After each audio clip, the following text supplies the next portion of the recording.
క్రీస్తునందు ప్రియమైన సజీవవాహిని శ్రోతలందరికీ మన ప్రభువును రక్షకుడైన యేసు క్రీస్తు నామంలో శుభములు తెలియజేస్తా ఉన్నాను.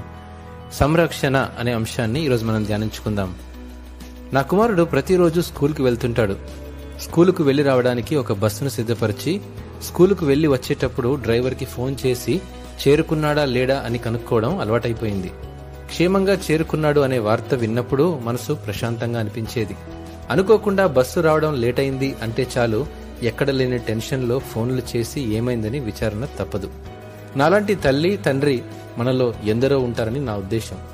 అంతేకాదు, మన ప్రియులు ఎవరైనా ప్రయాణం చేస్తుంటే వారు క్షేమంగా చేరుకున్నారనే వార్త వినే వరకు నిద్రపట్టని పరిస్థితి. మన బిడ్డలు ఎక్కడున్నారో, ఏ పరిస్థితిలో ఉన్నారో అని మనకెందుకు చింత? ఎందుకంటే మనం వారిని ఎక్కువగా ప్రేమిస్తున్నాము కాబట్టి.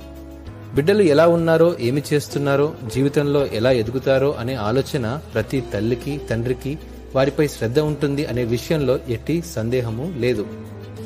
దేవుని అద్భుతమైన ప్రేమ, నడిపింపు, ఆయనకు మన పట్ల ఉన్న శ్రద్ధను దావీదు 32వ కీర్తనలో ప్రసిద్ధి చేశాడు.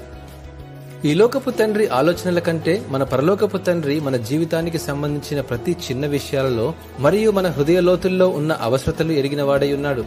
నీకు ఉపదేశము చేసేదను, నీవు నడవవలసిన మార్గమును నీకు బోధించేదను, నీ మీద దృష్టి ఉంచి నీకు ఆలోచన చెప్పేదను అనున్నది దేవుడు మనకు ఇస్తున్నటువంటి వాగ్దానం.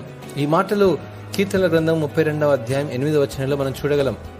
ఈరోజు మన పరిస్థితి ఏదైనా, ఎలా ఉన్నా సరే, ఆయనపై ఆధారపడే మన జీవితాలకు ఈ మాటలు నిరీక్షణను కలుగజేసి సంతోషాన్నిస్తాయి. మన జీవితంలోని చిన్న చిన్న సందర్భాల్లో కూడా దేవుడు మన గూర్చి చింత కలిగి మనం నడవలసిన మార్గాన్ని బోధిస్తూ మన ఆలోచనలను చక్కపరుస్తూ మనల్ని నడిపించి సంరక్షిస్తాడనే విశ్వసించాలి.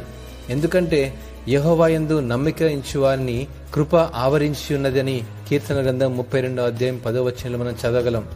ఇట్టి కృప ప్రభు మనందరికీ ఆవరింపజేయునుగాక. ఆమేన్.